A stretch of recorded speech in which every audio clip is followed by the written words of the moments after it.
Welcome to this explainer. Today, we're diving into a complete teacher-led masterclass on topic 3.2.1. We're going to break down exactly how businesses manage that inherently complex relationship between management and the workforce. Let's get right into it. Here's our roadmap. We have 5 key areas: defining the employee voice, analyzing poor relations, methods of representation, an application case with farmer cycles, and evaluating strategies. We're progressing all the way from foundational AO1 definitions up to complex AO4 evaluations to make sure you completely master these concepts. Section 1. Defining the employee voice. We are establishing the absolute foundation of workplace representation right here for our AO1 skills. So, what exactly is the employee voice? Well, it's not just about letting people speak up, it's a technical business mechanism. It encompasses all the ways employees can express their views, ideas, and concerns at work. When a business gets this right, it allows the workforce to actually influence decisions and feel truly involved in how the organization is run. It is the cornerstone of good representation. And you might be wondering, why does this matter so much to management? Actively involving employees isn't just some nice ethical HR practice. It's a highly strategic tool. When you cultivate an employee voice, you foster this incredible culture of belonging and inclusion. You're suddenly harnessing diverse skills and real, on-the-ground insights from the people doing the day-to-day work. Plus, it massively reduces employee turnover and all those heavy costs associated with replacing staff. It even makes implementing business changes a whole lot smoother and helps managers spot physical or mental well-being issues long before they escalate. It's honestly a win-win for everyone involved. Section 2. Analyzing poor employee relations. Now we're moving into AO3 territory, looking closely at the causes and consequences of workplace breakdown. Let's trace what happens when these vital relationships completely fall apart. It builds a very logical, very dangerous chain of reasoning. Step 1, you have a breakdown in trust. Poor communication basically kills employee engagement. That naturally leads to step 2, decreased well-being. Frustrated, unheard employees might resort to industrial action, or you'll just see absence rates shoot through the roof. Then we hit step 3, which is high staff turnover. People simply leave, and that triggers incredibly expensive recruitment drives to replace them. Finally, step 4 is the severe financial hit: rising unit costs. Lower productivity combined with higher overheads inevitably increases average costs. It's a domino effect, and it all starts from just a simple breakdown in communication. Now it's your turn to construct this logic. To test your analytical skills, pause the explainer now and complete task 1. I want you to build a solid chain of reasoning showing exactly how a breakdown in employer-employee relations can lead to rising unit costs, specifically through increased absence rates and recruitment expenses. Use the subject-specific vocabulary we just went over.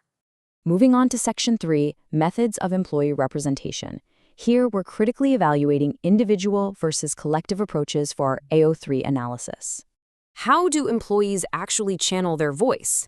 Well, we have to evaluate the 2 main vehicles: trade unions and employee forums. There's a sharp contrast here.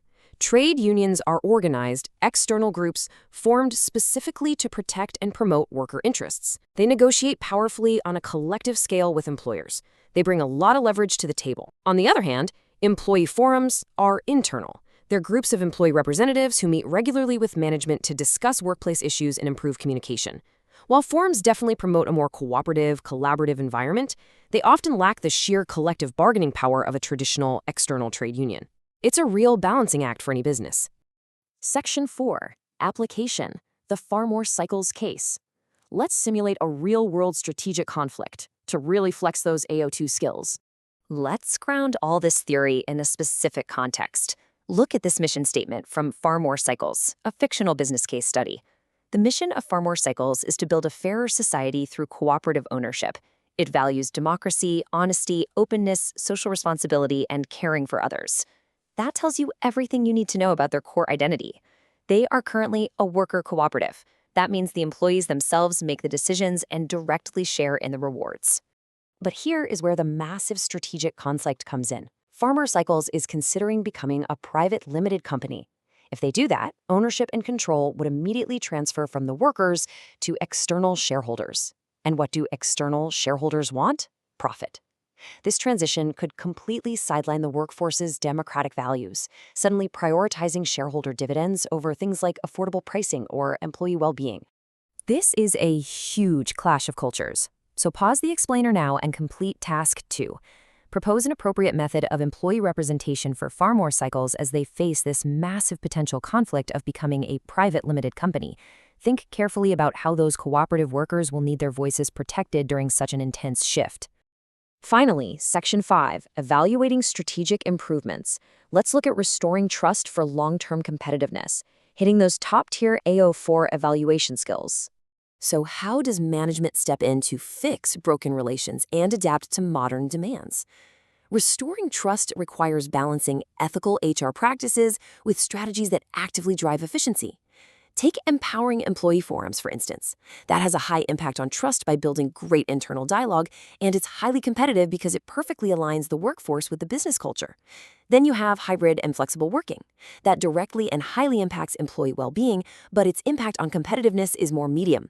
It really requires managers to radically adapt their leadership style to keep productivity up. What about transparent performance pay?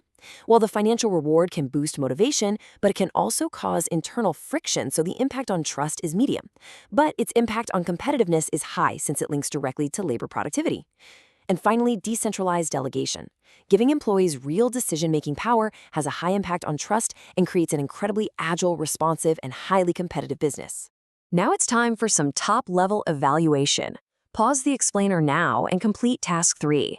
I want you to make a fully justified judgment on whether collective representation through a trade union is more effective for protecting employee interests in a modern, agile business than internal employee forums. Weigh these two approaches carefully against a business's need to remain flexible today. As we wrap up this explainer, I want to leave you with something to challenge your understanding of where human resource management is heading next. In an increasingly freelance and hybrid working world, filled with remote work and gig economy contracts, will traditional collective representation survive? Or must the employee voice fundamentally evolve to fit the modern, agile business landscape? It's a huge question for the future of business. Keep analyzing, keep questioning, and I'll see you in the next masterclass.